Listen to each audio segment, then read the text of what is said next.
Hola, ¿qué tal? ¿Cómo están? Mi nombre es Agustina Baldú.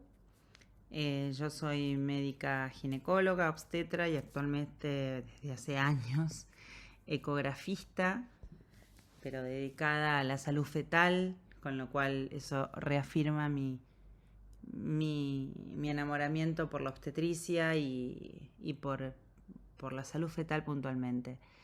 El tema que vamos a ver hoy, chicos, son las trombofilias, un tema muy actual, que seguramente más de uno conoce a algún familiar o alguna amiga o amigo que tenga algún problema y que se le hayan diagnosticado, ya sea por estudios de fertilidad u otro tipo de antecedentes, se le haya estudiado y que sean trombofilia positivas.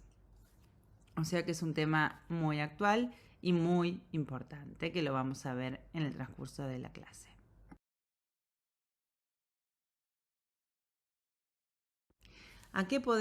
¿Cómo más bien podemos definir a una trombofilia? La trombofilia es de por sí una tendencia anormalmente aumentada a la formación de trombos. Y ya acá tenemos que hacer un parate, recordar la clase de modificaciones gravídicas, saber lo que es fisiológicamente en cuanto a los factores de coagulación, la rémora sanguínea, lo que es el embarazo ya de por sí, que es un estado protrombótico, fisiológicamente hablando. Entonces, si a un embarazo normal, que ya de por sí sabemos que es procoagulante, le sumamos una paciente que tenga trombofilia, que es una tendencia aún mayor a la formación de trombos, podemos decir que el riesgo de eventos trombóticos, y disculpen la redacción, no es eventos robóticos, durante el embarazo, en estas pacientes que tienen trombofilia embarazadas, es 5 veces mayor que aquella paciente que está embarazada y que no tiene trombofilia. ¿Sí? Estamos hablando de muchísimos riesgos de trombos. Y trombos en diferentes partes del cuerpo, pero también en la salud fetal y en la vascularización uteroplacentaria, que es la que más nos va a afectar y vamos a estar atentos nosotros como obstetras. ¿Mm?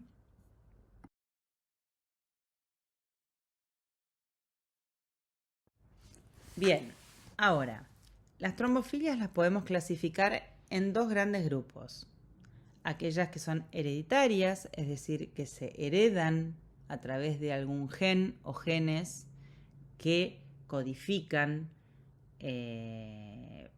proteínas que participan en las factoras de coagulación, que estos genes obviamente tienen alguna alteración, o también genes alterados que participan en proteínas que inhiben la coagulación o bien que participan en el sistema fibrinolítico. ¿Está bien? Entonces, dentro de las trombofilias hereditarias que se heredan, uno hereda la alteración de este tipo de genes, es así como tenemos una resistencia a la proteína C activada, la presencia del factor 5 de Leiden es una trombofilia hereditaria, la resistencia a la proteína C, ya se los dije, la protrombina, la presencia de la protrombina G20-210A, la proteína S libre, la proteína C y la antitrombina 3. Estos son los estudios, lo que uno analiza de los genes alterados en una trombofilia hereditaria. Estos son los estudios que uno solicita en el laboratorio. En cuanto uno sospecha una adquirida, es decir, que no tenga alteración, ¿y esto qué nos da la pauta? ¿Dónde? ¿Qué es lo que nos va a decir la pauta? ¿Dónde? ¿Qué es lo que nos va a decir si sospecho o no una hereditaria o una adquirida? Los antecedentes. Los antecedentes familiares son fundamentales para orientarnos a la presunción de una trombofilia hereditaria. ¿Está bien? ante un familiar que haya tenido varios eventos trombóticos, o inclusive un hermano o una hermana que, sobre todo una hermana gestante, que haya tenido algún antecedente obstétrico importante y que haya sido estudiada, y ni hablar si ya tiene diagnóstico de trombofilia hereditaria, un familiar cercano, estamos ya con altas chances de estar ante de la presencia de una paciente también con la herencia de estos genes alterados. Ahora bien, la trombofilia adquirida, que es el síndrome antifosfolipídico de alguna manera, se basa no en la alteración de genes, sino en la presencia de autoanticuerpos, por lo que es considerado como una autoinmunitaria, ¿sí? Por eso, en la anamnesis es muy importante tener presente otro tipo de enfermedades autoinmunes que pueda tener la paciente y que ellos mismos, cuando llenamos la historia clínica, nos tengan que hacer tener presente que puede haber más autoanticuerpos circulando en sangre y que puedan ser los que participen en la coagulación, que son los que formarían parte de una trombofilia adquirida. Como sabemos, las enfermedades autoinmunes tienen periodos de latencia, periodos de activación, es decir, que son fluctuantes. ¿Está bien? Por eso esto lo tenemos que saber para hacer diagnóstico y para no quedarnos con un resultado negativo como negativo, porque 2 meses después puede ser positivo. ¿Sí? O sea que vamos a ir más adelante viendo de qué manera uno ya puede clasificar y diagnosticar a un paciente con un síndrome antifosfolipídico. Ahora bien, ¿de qué manera es que una paciente que tiene trombofilia tiene esa tendencia normalmente aumentada a la coagulación? Es decir, ¿cuál sería la fisiopatología que hace que el aumento de formación de trombos? Serían el aumento de la generación de fibrina, el aumento de determinados factores de coagulación como el factor 2, 7, 8 y 10, el aumento de la resistencia a la proteína C activada, una disminución de la proteína S libre, una disminución de toda la actividad fibrinolítica, y tener siempre presentes que el útero grávido comprime el retorno venoso a través de la vena cava inferior, y hay una disminución de hasta un 50% del flujo sanguíneo en los miembros inferiores desde la semana 25-29 hasta las 6 semanas posparto. O sea que el puerperio también es un momento y un evento también de muchísimos cuidados, y esto no se termina el día del nacimiento. Sabemos que esta disminución del flujo sanguíneo en los miembros inferiores, es decir, esta éstesis venosa, esta rémora sanguínea que favorece de la misma manera la producción de hemorroides, porque esto lo han visto seguramente en modificaciones gravídicas en unas primeras clases. La misma fisiología es la que hace que podría ayudar a la formación de trombos. Bueno, bien, tengo la paciente en el consultorio, tengo toda su historia clínica, tanto anamnesis, antecedentes familiares como antecedentes tocoginecológicos y antecedentes clínicos. Descartamos de alguna manera, porque no tiene antecedentes heredofamiliares de trombofilia genética, pero sí tenemos antecedentes importantes obstétricos o clínicos. ¿En qué pacientes debería pensar ante estos antecedentes en una trombofilia adquirida? Cuando presentan estos criterios clínicos: 3 o más abortos de corta edad gestacional de menos de 10 semanas. 3 o más. La realidad es que hoy en día, ya con 2 pérdidas, 2 abortos menores de 10, uno ya está atento y ya lo tiene en mente y no quiere que vuelva a pasar por lo mismo, por eso muchas veces en realidad se hace ante la segunda pérdida y no la tercera de pérdidas de embarazo menores a 10. Uno o más abortos de más de 10 semanas. Fíjense la importancia, ¿no? El punto de corte de las 10 semanas, donde ya estamos ya dejando de ser embrión y pasamos a ser fetos. Uno o más muertes fetales inexplicables mayores de 10 semanas. Porque no sería un aborto, una amenaza de aborto, un aborto en curso con latidos positivos. Acá estamos hablando de muerte intraútero inexplicable, ¿está bien? Cese de los latidos en un embarazo mayor de 10 semanas.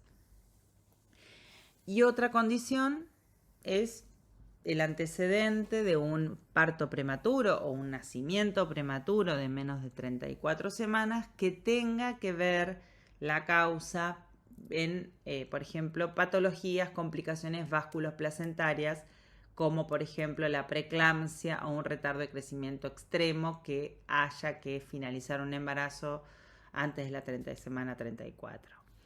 O sea que es una preeclampsia o una patología vasculoplacentaria severa que impidió de alguna manera llegar a término.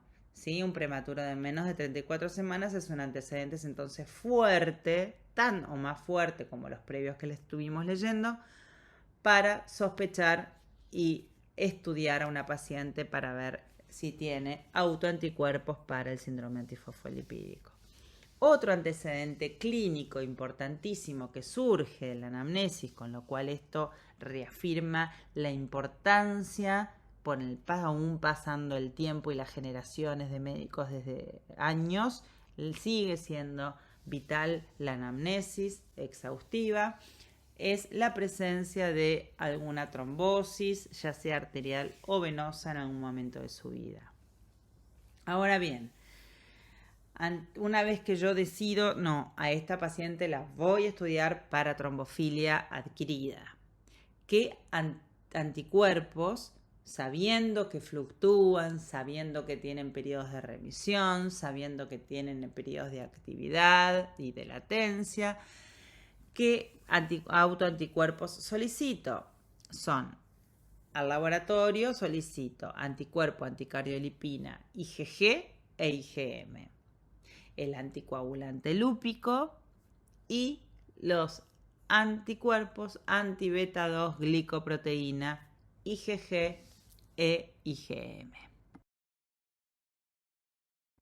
Una vez obtenidos los laboratorios, para hacer diagnóstico de trombofilia adquirida, necesito un criterio clínico, es decir, un antecedente de los que leímos en la diapo anterior, 3 o más abortos menores de 10, 1 o más menores de 10, una muerte inexplicable de 10 o más y un parto prematuro por causa vasculoplacentaria menor de 34 semanas o antecedentes trombóticos arteriales o venosos de la madre. Con un criterio clínico de ellos, más uno de todos los laboratorios, los 3 que le pido, uno solo de ellos positivo, ya lo puedo considerar una probable trombofilia adquirida. ¿Por qué probable? Porque en realidad se necesitan 2 resultados positivos de cualquiera de los 3 anticuerpos. Por ejemplo, me vino positivo el inhibidor lúpico y a los 3 meses le repito y me viene el anticuerpo anticardiolipina positivo. Entonces, 2 resultados positivos de cualquiera de ellos separados entre sí por 3 meses, eso es lo que sería el criterio correcto y completo para poder diagnosticar a una paciente con trombofilia adquirida o antifosfolipídico, síndrome antifosfolipídico. Una vez esto, teniendo los resultados positivos, no necesitas confirmar nada. Ahora bien, que muchas veces hay una paciente que tiene un criterio clínico no fue estudiada previamente, se embaraza, le solicitamos un solo estudio de laboratorio y dio positivo. Pero el criterio clínico puede ser importante. No voy a esperar 12 semanas, discúlpenme, 12 semanas para repetirle el laboratorio. Directamente se la considera como SAF positivo y necesita enseguida comenzar, se lo trata como trombofilia y comienza el tratamiento adecuado. Bien, ahora, como sabemos, esto no es un tratamiento anticoagulante. ¿Está bien? No es que la paciente ya tiene el trombo y yo voy a tratar ese trombo ya instalado. Yo voy a dar dosis profilácticas para prevenir la formación de trombos. Está claro, o sea que la dosis de heparina o aspirina o lo que tenga para utilizar siempre va a ser profiláctica y va a estar en función del peso. Sabemos que la embarazada, el peso no es el mismo con el que empieza y ni con el que termina. Por ende necesita un seguimiento y un ajuste de dosis de la medicación anticoagulante en dosis profiláctica. La droga ideal y gold standard es la heparina de bajo peso molecular, la enoxaparina. ¿En qué momento? Desde que sabe que está embarazada. Tiene su beta positiva, empieza con la enoxaparina. A ver, muchas veces de ahí a que empiezan los trámites, las obras sociales, que la farmacia, que pin que pan. Mientras tanto, empieza con aspirina. ¿Sí? Y una vez que tiene la heparina, ya arranca con la heparina hasta 12 horas de finalización del embarazo previa, ¿no? O sea, quise decir, continúa la heparina y se finaliza la heparina 12 horas antes de la finalización del embarazo. Y esto es importante, ¿por qué? Porque sabemos que la finalización del embarazo es un estado hemorrágico, donde se necesita, por un lado, la hemostasia, una buena hemostasia, para controlar esos eventos hemorrágicos inevitables en un parto o una cesárea. Por ende necesitamos que no haya heparina, que gracias a su baja vida media nos permite suspenderla 12 horas antes de la finalización del embarazo.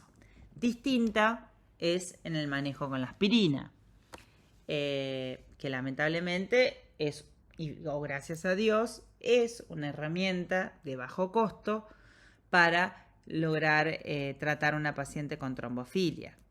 Lógicamente que la aspirina, como sabemos, tiene mayor vida media y su efecto anticoagulante dura 7 días, una semana, con lo cual se recomienda la suspensión de la aspirina, a diferencia de la enoxaparina, la aspirina suspenderla a la semana 36.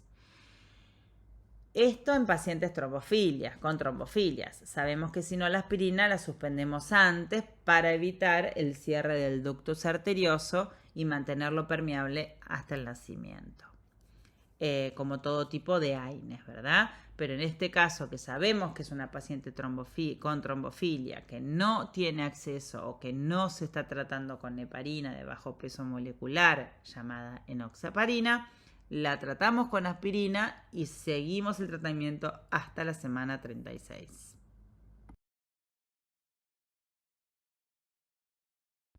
Bien, ahora esto es importante.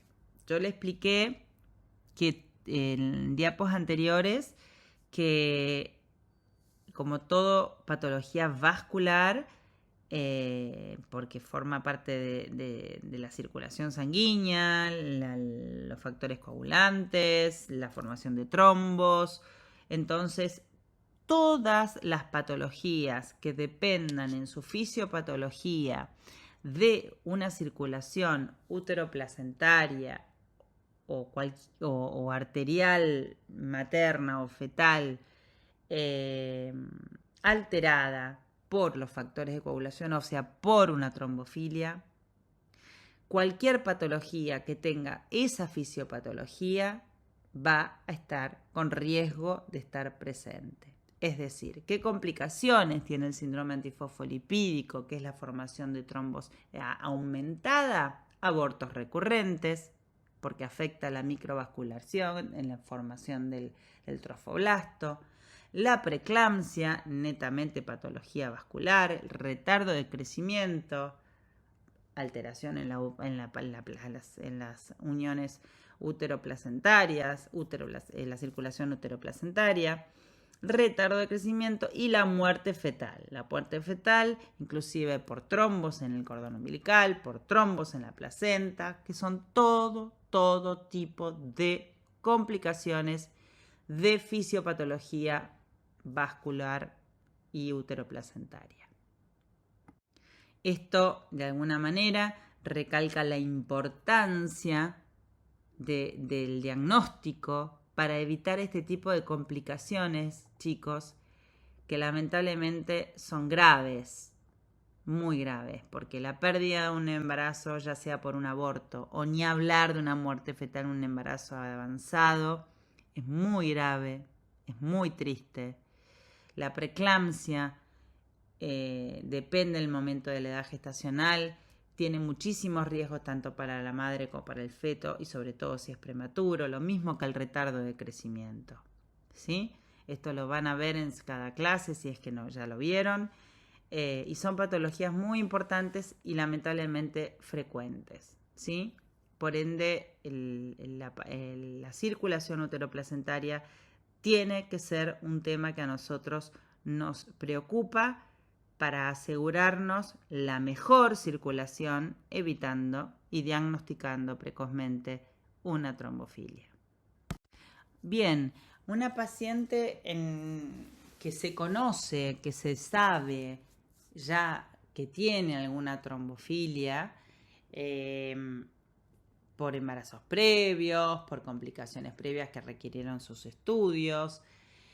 Una vez que ella decide dejar de cuidarse y comenzar a intentar quedar embarazada, se recomienda al menos un mes antes de la concepción la utilización de aspirina diaria. Una vez que logra la subunidad beta positiva, en caso de que se pueda y que se tenga acceso desde ya, se la pasa a heparina de bajo peso molecular, que es la enoxaparina. ¿Sí? Bien, entonces, preconcepcionalmente, un mes antes de la concepción, arranca con aspirina. Se embarazó, su beta positiva pasa automáticamente a la heparina. Bien, como sabemos, el puerperio es un evento trombótico muy importante, no solo porque muchas veces es una cirugía pélvica y como todas las cirugías pelvianas que afectan de alguna manera la circulación en los miembros inferiores. Luego de la cirugía hay una movilización muy grande de flujos sanguíneos en ese sector con el riesgo altísimo de embolias. Por ende, la tromboprofilaxis debe reiniciarse sistemáticamente 12 horas posnacimiento. Si bien, ponemos el ejemplo, ¿no? Si bien logramos haber tenido un embarazo sin complicaciones gracias a la enoxaparina, aún con el diagnóstico de trombofilia, logramos un feto vivo, de buen peso, de término, o sea que evitamos un montón de complicaciones vasculoplacentarias típicas de esta enfermedad, sin retardo, sin muerte, sin aborto, sin preeclampsia, sin nada, perfecto. Pero esto no termina acá, ¿sí? El riesgo de trombosis persiste y en el puerperio sigue. Por ende, 12 horas post-nacimiento, ya sea parto o cesárea, se retoma la enoxaparina, que es la profilaxis, siempre en dosis profilácticas, ¿no? Profilácticas, ¿no? Como la palabra lo indica.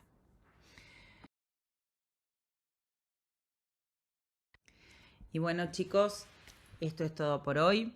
Espero que les haya servido, les haya gustado, pero fundamentalmente les haya sido útil.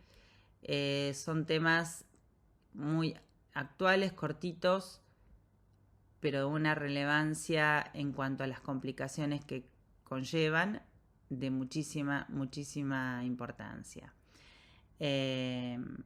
Nosotros, yo en mi generación, no hemos tenido este tipo de clases, porque bueno, aún no se conocía este tipo de patología, pero realmente son temas cortos, pero que cuando están presentes generan demasiadas complicaciones y secuelas emocionales en la vida de la paciente y de la familia y de su pareja, y que nuestra función es diagnosticarla precozmente, evitar, y un buen obstetra no es el que soluciona una complicación, sino es mejor obstetra el que evita todo tipo de complicación. Así que desde ya espero que les haya sido útil y desde ya estoy a su disposición. Besos, chicos. Suerte.